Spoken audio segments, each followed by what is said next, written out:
Hello everyone, welcome you all at Loki sir unlimited study zone. हमारा topic चल रहा है भाषाई कौशल। स्टार्ट करने वाले हैं हम। ओके, तो आज स्टार्ट करते हैं भाषाई कौशल। हिंदी शिक्षण की टॉपिक चल रही है। अभी हम लोग जो चैप्टर चला रहे हैं दैट इज हिंदी शिक्षण, मतलब कि हिंदी में जो इम्पोर्टेंट टीचिंग के लिए जो रूल्स रेगुलेशन एंड लॉज है जो है वो पढ़ने जा रहे हैं। तो आज हमारा टॉपिक है भाषाई कौशल। भाषा कौशल में सुनना, बोलना, पढ़ना और लिखना इत्यादि सम्मिलित होता है। देखिए भाषा में क्या क्या होता है। नंबर वन सुनना, नंबर टू बोलना और फिर पढ़ना और लिखना। तो चार चीजें होती हैं। सुनना होता है, फिर बोलना होता है, फिर पढ़ना और लिखना। बच्चा सबसे लास्ट में लिखता है। सबसे पहले वो सुनता है, ओके, उसके बाद बोलता है, उसके बाद वो पढ़ता है, उसके बाद लिखता है। इन कुशलताओं के विकास के लिए उपयुक्त विधि से अध्ययन करवाना अति आवश्यक है। तो इन कुशलताओं के विकास करने के लिए हमें उपयुक्त विधि से अध्ययन करवाना बहुत जरूरी होता है। सबसे पहला है श्रवण शिक्षण कौशल। श्रवण शिक्षण कौशल मतलब कि ऐसा कौशल जो सुनने की चीजों पे जोर दे, है ना, सुनने की कुशलता पर जोर दे। इस कौशल में अध्यापकों के द्वारा छात्रों के लिए शब्दों के श्रवण पर जोर दिया जाना चाहिए, जिससे छात्र अध्यापकों के द्वारा सही उच्चारित शब्दों को सुनकर सही उच्चारण व लेखन कर सके। जैसे मतलब को मतबल, ब्लेड को ब्रेड, राम को लाम, पुत्र को पुत्र। इन अशुद्ध उच्चरित शब्दों से प्रभावित होकर अशुद्ध शब्दों का उच्चारण व लेखन करते हैं। यस, फिर से पढ़ेंगे।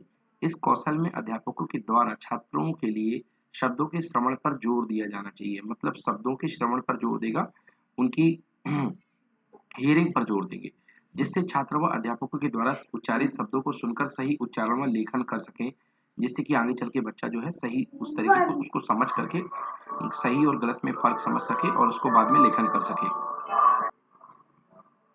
यस, जिससे कि छात्र अध्यापकों के द्वारा सही उच्चारित शब्द को सुनकर सही उच्चारण व लेखन कर सके।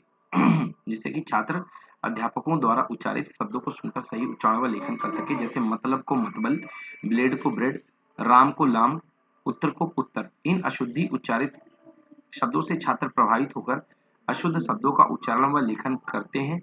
यह श्रवण की अकुशलता पर आधारित है। अगर बच्चा यदि गलत लिखता है, इसका मतलब श्रवण अकुशल है, जिससे एक अध्यापक को खुद व छात्रों को बचाना चाहिए। जिससे कि एक अध्यापक को खुद व छात्रों को बचाना चाहिए।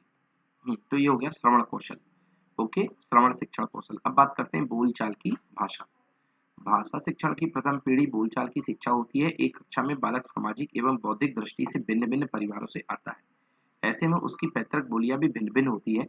ऐसे में पठन से पहले मौखिक मानक भाषा का ज्ञान देना अति आवश्यक है, क्योंकि वाचन तथा लेखन आरंभ करने के पूर्व बालक का शब्द भंडार एवं उच्चारण होगा, तो आगामी शिक्षा में सुगमता बनी रहेगी। फिर से पढ़ेंगे इस लाइन को।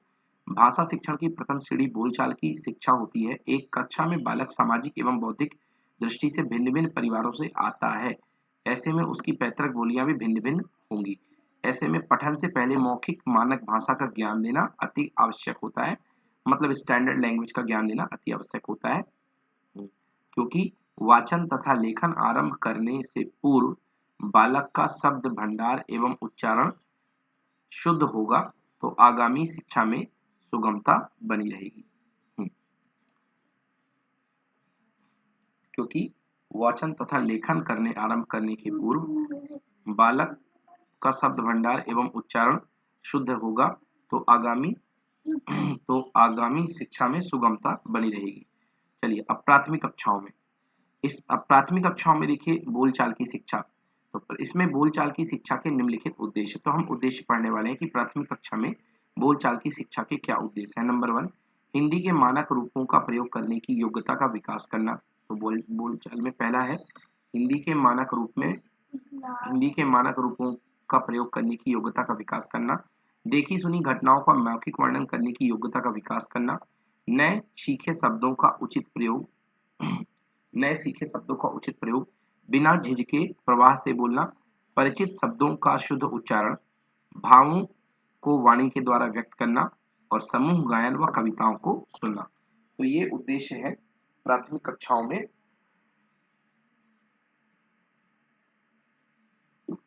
बोलचाल की शिक्षा के।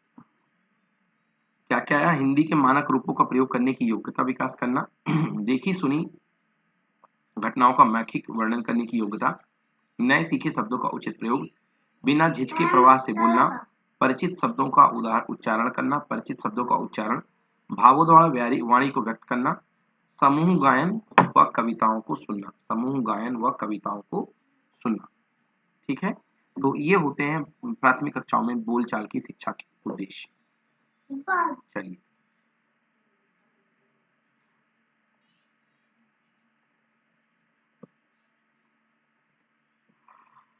ओके, अब नेक्स्ट पढ़ते हैं उच्च प्राथमिक कक्षाओं में बोलचाल की शिक्षा के क्या उद्देश्य हैं। उच्च प्राथमिक कक्षाओं में बोलचाल की शिक्षा के उद्देश्य, यस, ये देखिए, तो उच्च प्राथमिक कक्षाओं में उच्च प्राथमिक इसमें बोलचाल की शिक्षा के उद्देश्य निम्नलिखित हैं।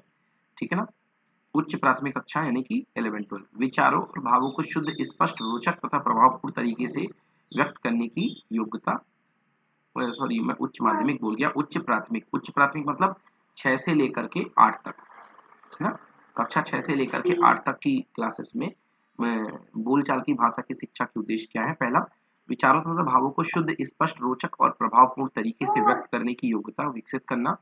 सेकेंड, व्यवस्थित तरीके से वांछित सामग्री को प्रस्तुत करने की योग्यता का विकास करना। वाचन में स्थानीय बोली के प्रभाव से मुक्त करना, वाचन में स्थानीय बोली के प्रभाव से मुक्त करना। स्वरों एवं व्यंजन गुच्छों का शुद्ध उच्चारण करना, है ना, और उसके बाद बलाघात, अनुतान और प्रवाह के साथ वाचन, बलाघात, अनुतान और प्रवाह के साथ वाचन। तो ये होते हैं माध्यमिक, पूर्व माध्यमिक, उच्च प्राथमिक कक्षाओं में बोलने के उद्देश्य। ठीक है ना, चलिए, अब इसके बाद करते हैं माध्यमिक कक्षा यानी कि कक्षा 9 और 10 में जो उद्देश्य क्या होते हैं हमारे, है ना, बोलचाल की भाषा यूज करने के। चलिए, तो पढ़ते हैं माध्यमिक कक्षाओं में बोलचाल की भाषा के उद्देश्य। माध्यमिक कक्षाओं में बोलचाल की भाषा के उद्देश्य, तो इसमें बोलचाल की शिक्षा के बोलचाल की शिक्षा के क्या उद्देश्य है माध्यमिक कक्षाओं में। तो माध्यमिक मतलब क्लास 9 to 10। नंबर 1, अभिव्यक्ति को रोचक एवं प्रभावपूर्ण बनाने के लिए। दूसरा, वाद विवाद एवं परिचर्चा में भाग लेना। शुद्ध उच्चारण, बल एवं अनुतान तथा सहजता एवं प्रवाह के साथ बोलना। उपयुक्त भाषा का प्रयोग, भावों का सही अभिव्यक्तिकरण, प्रतिक्रिया को शिष्ट एवं संयत भाषा में व्यक्त करना। वाचन में स्थानीयता के प्रभाव से मुक्त। तो ये सारे के सारे कारण हैं कि हम जो है ये उच्च माध्यमिक कक्षाओं में इसका बोलचाल की शिक्षा का उपयोग करते हैं। अब इसके बाद है मौखिक अभिव्यक्ति शिक्षण। मौखिक अभिव्यक्ति शिक्षण क्या होता है? मौखिक अभिव्यक्ति शिक्षण, मौखिक अभिव्यक्ति के लिए वार्तालाप प्रमुख साधन होता है। इसमें मुख और कान के बीच में सीधा संपर्क होता है। मौखिक अभिव्यक्ति में अनुकरण और अभ्यास के अवसर बराबर मिलते हैं। मौखिक अभिव्यक्ति में अभ्यास और अनुकरण और अभ्यास के अवसर बराबर मिलते हैं। मौखिक अभिव्यक्ति कौशल शिक्षण के उद्देश्य।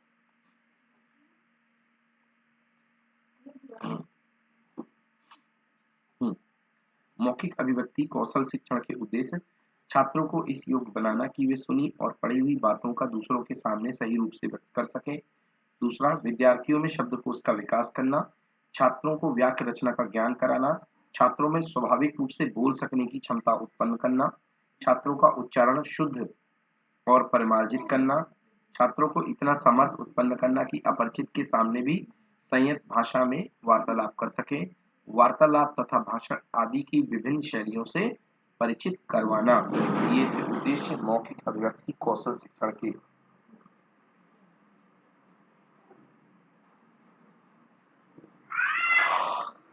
अब आगे है मौखिक अभिव्यक्ति के गुण एवं विशेषताएं। नंबर 1, मधुरता, प्रभावोत्पादकता, गतिशीलता, स्वाभाविकता, हाव भाव युक्त होना, स्पष्टता, शिष्टता, शुद्धता, अवसरानुकूलता, सशक्तता और स्वराघात। ये होते हैं मौखिक अभिव्यक्ति के गुण एवं विशेषताएं। हाँ, मौखिक अभिव्यक्ति के विकास के साधन अथवा प्रणालियां। तो मौखिक अभिव्यक्ति के विकास के साधन और प्रणाली कौन कौन सी है वो देखेंगे।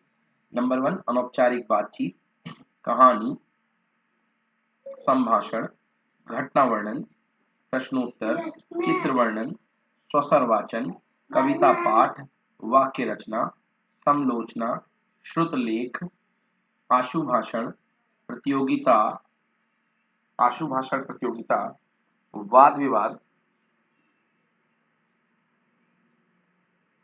अंताक्षरी, वाद विवाद, अंताक्षरी, चर्चा,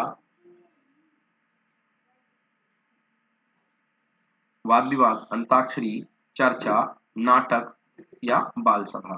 तो ये सारे मौखिक अभिव्यक्ति के विकास के साधन अथवा प्रणालियां हैं।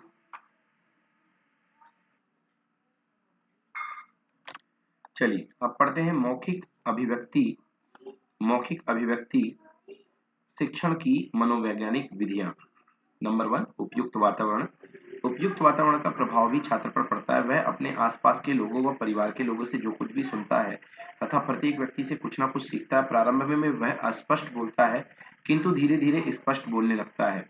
उदाहरण के लिए प्रारंभ में खाने को खा बोलता है परंतु धीरे धीरे खाना बोलने लग जाते हैं।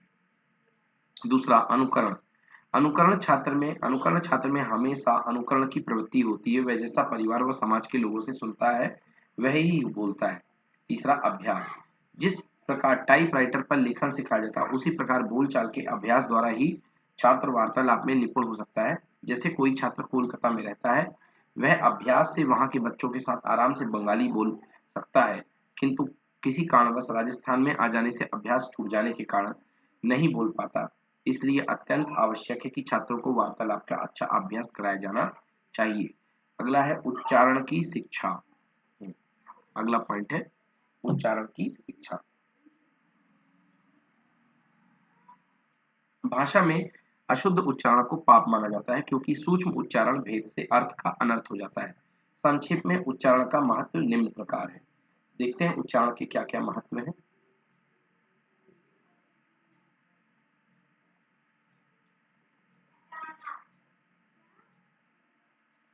चलिए देखिए उच्चारण का महत्व। अब हम उच्चारण के महत्व पढ़ने जा रहे हैं। देखिए उच्चारण का पहला महत्व है शिष्टता। शिष्ट समाज का उच्चारण आदर्श उच्चारण माना जाता है, अन्य लोग उन्हीं का अनुसरण करते हैं। दूसरा, समाज में सम्मान। जिनका उच्चारण शुद्ध होगा, ये सिद्ध नहीं है, शुद्ध होगा, उसी व्यक्ति को सम्मान मिलेगा, अन्यथा गोष्ठी में वह उपहास का पात्र बन जाएगा।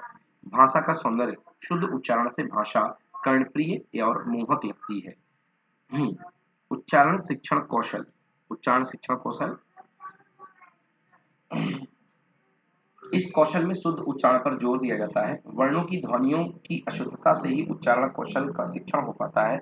जैसे वर्षा को बरखा, स्वजन को शवजन शवजन, सकल को शकल, खरगोश को खरगोश, बाघ को बाघ, स्थान को अस्थान, जनता को जनता इत्यादि शब्दोच्चारण के प्रमुख अवयव है। शब्दोच्चारण के प्रमुख अवयव ये हैं: श्वास नलिका, स्वर यंत्र, श्वास तंत्रिकाएं, अभिकाकल मतलब एपिगोलोटिस कौवा, नासिका विविर, कंठ, जीवा, नाक, कोमल तालु, मूर्धा ऊपर व नीचे के होंठ, ऊपर एवं नीचे की दंत पंक्तियां। तो ये सारे जो हैं उच्चारण कौशल के अंग है ना। तो ये क्या थे? शब्दोच्चारण के प्रमुख अवयव थे। सॉरी, शब्दोच्चारण के प्रमुख अवयव जो शरीर में होते हैं। एक व्यक्ति के द्वारा निकाली गई ध्वनि को उच्चारण ध्वनि कहा जाता है। प्रत्येक व्यक्ति की उच्चारण ध्वनि दूसरे व्यक्ति की उच्चारण ध्वनि से भिन्न होती है। इसी कारण हम आदमी की आवाज सुनकर ही आदमी को बिना देखे पहचान लेते हैं, है ना, पहचान लेते हैं। उच्चारण ध्वनि में भिन्नता के निम्नलिखित कारण होते हैं। नंबर 1,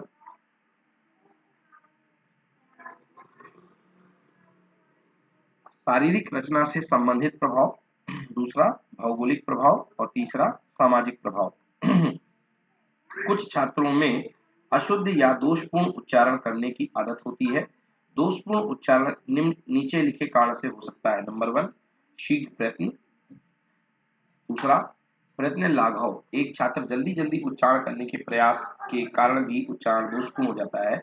जैसे जल्दी जल्दी में उच्चारण करने के प्रयास में पूरा उच्चारण ना करके अधूरा उच्चारण करता है, जैसे मास्टर साहब को मास्टर साहब बोलना, तो ये अपना जो है ये क्या है, गलत शब्द है भाई। माँ साहब कोई शब्द नहीं होता है, मास्टर साहब होता है। तीसरा आदत, और चौथा ध्वनि अवयवों में दोष, और पांचवा शुद्ध उच्चारण का ज्ञान न होना। तो ये जो है ये हमारे उच्चारण ध्वनि में भिन्नता के कारण है। चलिए नेक्स्ट, अगला व्याकरणाचार्य पाणिनि ने अशुद्धोच्चारण के कुछ अन्य कारण भी बताए हैं। व्याकरणाचार्य जो पाणिनि थे व्याकरण के आचार्य, उन्होंने अशुद्ध उच्चारण के कुछ और कारण बताए हैं। जैसे उचित स्थानों से उच्चारण ना करना, जैसे उचित स्थानों से उच्चारण ना करना।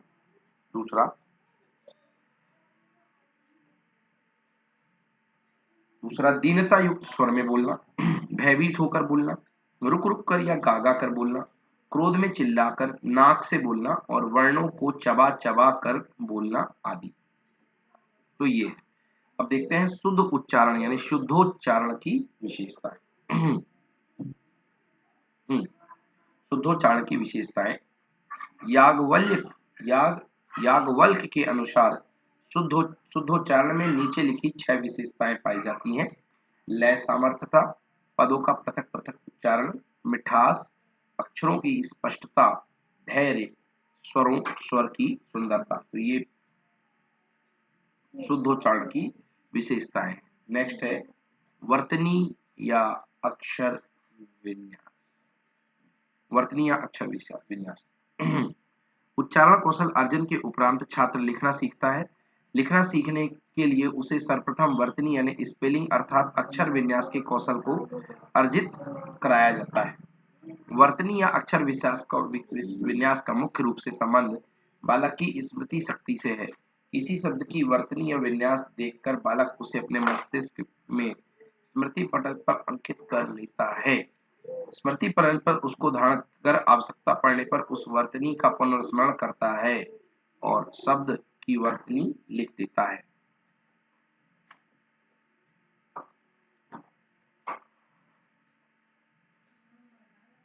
शुद्ध वर्तनी के संबंध में ध्यान रखने की आवश्यकता है कि जहां उच्चारण के अनुरूप वर्ण नहीं है अथवा वर्णों के अनुरूप उच्चारण नहीं है, वहां वर्तनी संबंधी अशुद्धियां अधिक होती हैं। इसलिए अंग्रेजी व उर्दू भाषा में वर्तनी संबंधी त्रुटियां अधिक होती हैं। देवनागरी लिपि की वर्णमाला ध्वनि पर आधारित है। इस कारण देवनागरी में वर्तनी संबंधी अशुद्धियां त्रुटियां होने की संभावना कम रहती है। फिर भी अक्षर विन्यास संबंधी अशुद्धियां नाना प्रकार के कारणों से बालक कर देते हैं।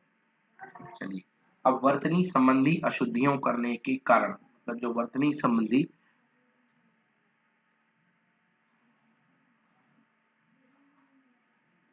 या अक्षर विन्यास संबंधी अशुद्धियां जो होती हैं उसके कारण क्या है।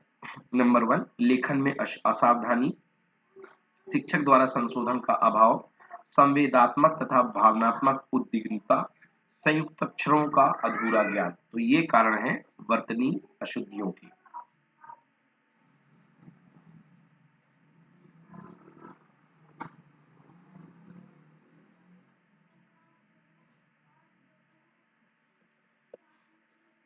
देन और भी कारण है, अध्यापक द्वारा स्वयं गलत वर्तनी लिखना, बुद्धि स्तर का कम होना, मात्राओं का पर्याप्त तथा सही ज्ञान न होना,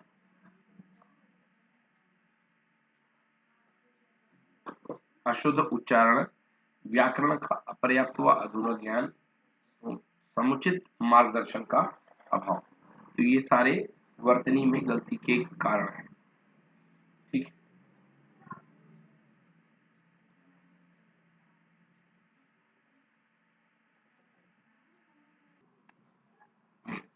चलिए नेक्स्ट करते हैं वर्तनी संबंधी त्रुटियों का निराकरण। मतलब कि वर्तनी संबंधी त्रुटियों का निराकरण कैसे करते हैं। देखिए वर्तनी या अक्षर विन्यास से संबंधित अशुद्धियों के निराकरण हेतु निम्नलिखित उपाय काम में लाए जा सकते हैं। पहला, सुलेख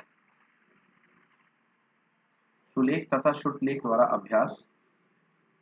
ओके, सुलेख तथा श्रुतलेख के द्वारा अभ्यास, शुद्ध उच्चारण का अभ्यास करना, शुद्ध वर्तनी लिखना, शुद्ध वर्तनी लिखने, कठिन शब्दों का अभ्यास, व्याकरण के नियमों का ज्ञान, आ क्रिया संबंधी नियमों का ज्ञान, बड़ा आ बहुवचन बनाने के नियमों का ज्ञान, ई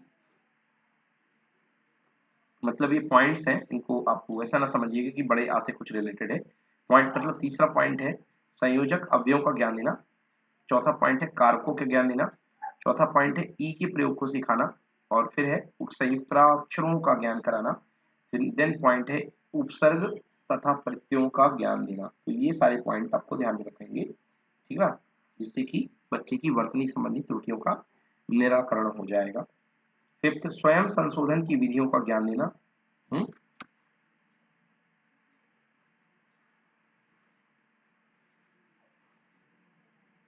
तो स्वयं संशोधन की विधियों को ज्ञान देने में क्या पॉइंट आएंगे? पहला, शुद्ध शब्द सूची का अवलोकन करना, दूसरा शब्दकोश का उपयोग करना। सिक्स पॉइंट, अध्यापक द्वारा संशोधन करना तथा छात्रों से अभ्यास कराना। सेवेंथ पॉइंट, त्रुटिपूर्ण वर्तनियों को सही करके छोटी डायरी में लिखना तथा समय समय पर उनको पढ़ना। देन एट्थ है श्याम पट्ट पर लेखन। देन नाइन्थ है अक्षर विन्यास प्रतियोगिता का आयोजन। चलिए अब पढ़ते हैं, अगला है वाचन की शिक्षा।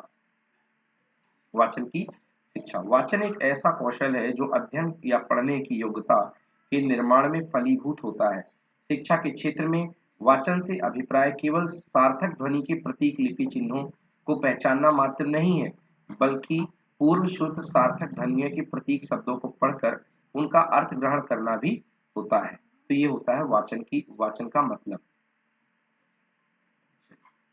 अब पढ़ते हैं वाचन के तत्व कि वाचन के तत्व क्या होते हैं। प्रतीक गुणों को पहचानना, वर्णों के प्रयोग से शब्दों का निर्माण करना, शब्दों को उचित दृष्टि से सोपान एवं उचित गति से उच्चारित करना, वाक्यों को सार्थक इकाइयों में बांटकर संदर्भ के अनुसार शब्दों का भाव ग्रहण करना, सामग्री का मंतव्य स्थिर करना एवं तदनुसार व्यवहार करना। वाचन का महत्व, वाचन का महत्व सामान्य कामचलाऊ जानकारी प्राप्त करने से लेकर के गहन अध्ययन तक है, क्योंकि यह निरक्षर स्त्री पुरुषों की ज्ञान पिपासा को तृप्त करने में उपयोगी साधन है। वाचन ज्ञान प्राप्ति का एक ऐसा माध्यम है जिससे समय तथा दूरी की सीमा सुगमता से लाघी जा सकती है। यह व्यक्तित्व की बहुमुखी उन्नति के लिए सस्ता एवं सुगम साधन है। वाचन सीखने की विधियां, वाचन सीखने की कई प्रकार की विधियां हैं। पहला, देखो और बोलो विधि। इस विधि में शब्द के विभिन्न वर्णों का उच्चारण ना करके संपूर्ण शब्द का उच्चारण किया जाता है। पठन शब्दावली का निर्माण हो जाने के बाद शब्दों से प्रयुक्त वर्णों का विश्लेषण किया जाता है।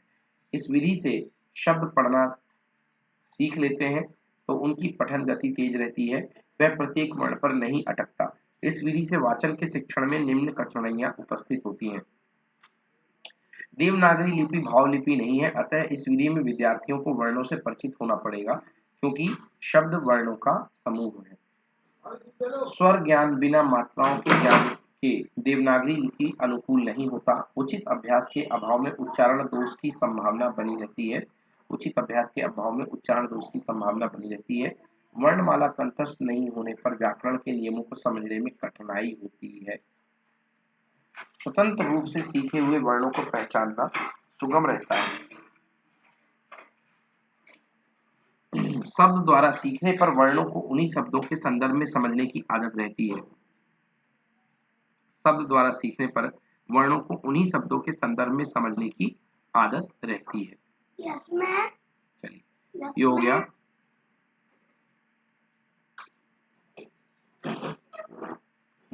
अगला है चित्र वर्ण विधि। चित्र वर्ण विधि, तो चित्र वर्ण विधि में क्या होता है जानेंगे हम लोग। चित्र वर्ण विधि, इसके अंतर्गत विद्यार्थी को एक ऐसा चित्र दिखाया जाता है जो उसके वातावरण का होता है और वह उसके अर्थ से भी परिचित होता है। चित्र के साथ उस चित्र का नाम लिख दिया जाता है। चित्र के नाम का पहला वर्ण या तो अन्य वर्ण से बड़ी आकृति का होता है या अलग रंग का होता है। यह विधि पूर्ण रूप से मनोवैज्ञानिक है। थर्ड है शब्द से वर्ण विधि। इस विधि में शब्द के वर्ण पर बल नहीं,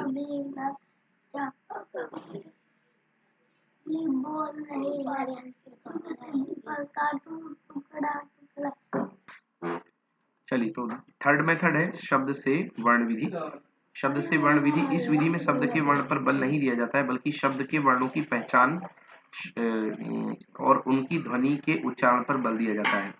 फिर से पढ़ूंगा, शब्द से वर्ण विधि, इस विधि में शब्द के वर्ण पर बल नहीं दिया जाता है बल्कि शब्द के वर्णों की पहचान और उसकी ध्वनि के उच्चारण पर बल दिया जाता है। शब्द से पठन, शब्द से वर्ण विधि को सुधार कर शब्द से पठन का नाम दिया गया है। इस विधि के अनुसार शब्द के लिखित रूप की कल्पना भावाधार आइडियोग्राफिक के रूप में की जाती है। यहाँ वाचन के स्थान पर शब्द के अर्थ पर अधिक बल है। विश्लेषणात्मक विधि, इसके अंतर्गत विश्लेषणात्मक विधि, इसके अंतर्गत पहले शब्द सिखाए जाते हैं, फिर शब्द का विश्लेषण करके वर्ण सिखाए जाते हैं। विश्लेषणात्मक विधि को मनोवैज्ञानिक विधि कहा जाता है क्योंकि अर्थ की इकाई शब्द है, वर्ण नहीं। क्योंकि अर्थ की इकाई शब्द है, वर्ण नहीं। नेक्स्ट है संश्लेषणात्मक विधि, किसके अंतर्गत अक्षर या वर्ण की पहचान पर बल दिया जाता है।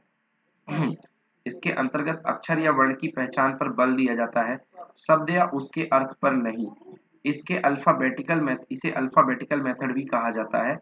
बालकों को पहले अक्षर या वर्ण सिखाए जाते हैं और फिर वर्णों को मिलाकर शब्दों का निर्माण किया जाता है। तत्पश्चात स्वरों की मात्राओं से निर्मित शब्द पढ़ने का अभ्यास कराया जाता है। देन कविता विधि, कविता विधि, इसमें वर्णों को कविता के रूप में याद करा दिया जाता है। कविता में विभिन्न व्यंजन एवं स्वर, उनकी मात्राओं का प्रयोग एवं उनकी आवृत्ति के सिद्धांत पर ध्यान दिया जाता है। कविता विधि सरलता से सीखने के सिद्धांत के विरुद्ध है। कविता विधि सरलता से सीखने के सिद्धांत के विरुद्ध है। देन वाक्य विधि, यह विधि शब्द विधि का विस्तार है। इसके अनुसार विद्यार्थियों को एक वाक्य में पढ़ने को दिया जाता है, यथा मामा आया, तत्पश्चात इन शब्दों का विश्लेषण करवाया जाता है। अगले वाक्यों में कोई नया शब्द जोड़ दिया जाता है और उसका विश्लेषण किया जाता है। यह विधि शब्द विधि का विस्तार है। इसके अनुसार विद्यार्थियों को एक वाक्य पढ़ने को दिया जाता है, यथा मामा आया, तत्पश्चात इन शब्दों का विश्लेषण करवाया जाता है और अगले वाक्यों में कोई नया शब्द जोड़ दिया जाता है और उसका विश्लेषण किया जाता है। इस विधि का छात्र को मनोवैज्ञानिक दृष्टि से यह लाभ होता है कि पाठक को पहले वाक्य से ही यह विश्वास हो जाता है कि उसे पढ़ना आ गया। इसमें पूर्व सीखे गए वर्णों के मेल से नए शब्दों को निर्माण किया जाता है। इस विधि की मुख्य कठिनाई यह है कि स्वर और उसकी मात्रा स्वतंत्र रूप से मान लेने की ध्वनि प्रतीक वर्णों की संख्या बढ़ाई जाती है तथा ई, छोटी ई और बड़ी ई वर्ण को पढ़ने में भी भ्रम की स्थिति उत्पन्न हो सकती है क्योंकि दोनों ही एक ही ध्वनि के स्वतंत्र प्रतीक होते हैं। देन नेक्स्ट है कहानी विधि, यह विधि विश्लेषणात्मक विधि का विस्तार है। इस विधि में संपूर्ण वर्णमाला को वाक्य से निर्मित कहानी द्वारा वाचन शिक्षण दिया जाता है। कहानी विधि, यह विधि विश्लेषणात्मक विधि का विस्तार है। इस विधि में पूर्ण वर्णमाला को वाक्य से निर्मित कहानी द्वारा वाचन शिक्षण दिया जाता है। वाक्यों का निर्माण इस प्रकार होता है कि उनसे कोई सार्थक कथा बने एवं नवीन वर्णों का संयोजन नवीन शब्दों में होता रहे। इस विधि से वाचन रुचिकर होता है। देन वाचन की अवस्था, महत्व के क्रम में तीसरा भाषाई कौशल है। महत्व के क्रम में तीसरा भाषाई कौशल है स्वसर वाचन। ठीक ना, तो जो तीसरा इंपॉर्टेंट पॉइंट है महत्व के क्रम में तीसरा जो भाषाई कौशल है वो है स्वसर वाचन। स्वसर वाचन दो प्रकार का होता है, एक होता है व्यक्तिगत पठन या वाचन तथा दूसरा सामूहिक पठन या वाचन। तो महत्व के क्रम में तीसरा भाषाई कौशल है स्वसर वाचन। स्वसर वाचन के दो प्रकार का होता है, व्यक्तिगत पठन वाचन तथा सामूहिक पठन या वाचन। ठीक है, व्यक्तिगत पठन या वाचन या सामूहिक पठन या वाचन। पूर्व प्राथमिक तथा प्राथमिक कक्षाओं के छात्र छात्राओं के लिए स्वसर वाचन बड़ा महत्वपूर्ण होता है क्योंकि इस अवस्था में ही बालक लिपि के प्रतीकों को वाणी प्रदान कर अर्थ ग्रहण करना सीखता है। छोटी कक्षा के बालक स्वसर वाचन में दृष्टि, बुद्धि तथा जीवा तीनों का प्रयोग करना सीखते हैं। स्वसर वाचन के लिए दृष्टि लिपि प्रतीक चिन्हों को देखने के लिए, बुद्धि प्रतीक चिन्ह को समझने तथा अर्थ ग्रहण करने हेतु तथा जीवा वाक् इंद्रियों के बोलने हेतु तीनों की ही आवश्यकता होती है। दूसरा है स्वसर वाचन का महत्व। पहला, मनोरंजन का साधन, मौन वाचन का आधार, भाषा सीखने के लिए उपयोगी, उच्चारण शुद्धता का आधार, बालकों में आत्मविश्वास की वृद्धि। नेक्स्ट है श्वसन वाचन शिक्षा के उद्देश्य। श्वसन वाचन शिक्षा के उद्देश्य माध्यमिक स्तर पर छात्रों को इस योग्य बनाना कि वह भावानुकूल पठन कर सकें। सेकंड, छात्रों में गति तथा लय के साथ पठन करने की क्षमता का विकास करना। तो ये है श्वसन वाचन के उद्देश्य।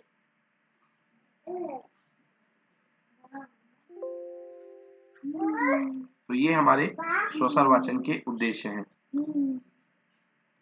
चलिए नेक्स्ट देखते हैं।